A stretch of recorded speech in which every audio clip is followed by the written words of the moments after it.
இருந்த அருமை சகோதரர் விவேகானந்தன் அவர்கள் இன்று நம்மோடு இல்லை. அதே போல கல்லாவியை சேர்ந்த முருகன் அண்ணன் இருந்தாங்க, அவங்களும் இப்ப நம்மளோட பயணிக்கல.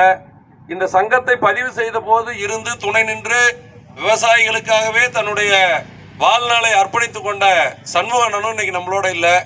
ஆனா அவங்க எல்லாரோடையும் பயணம் பண்ண பொருளாளர் காளி அண்ணன் இருக்கார். அவருக்கு தெரியும் இந்த ஏரி திட்டத்தை வடிவமைப்பதற்கு திட்டமிடுவதற்கு எவ்வளவு சிரமப்பட்டாங்க அப்படின்னு.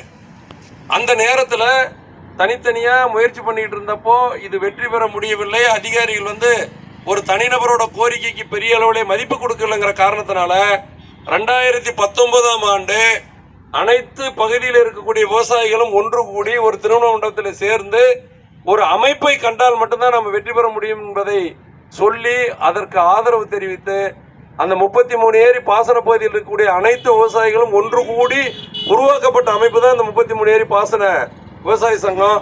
இந்த விவசாய சங்கத்தினுடைய நோக்கம் முழுக்க முழுக்க விவசாயிகளுடைய நலனுக்கானதானே தவிர வேற எந்த விதமான நோக்கம்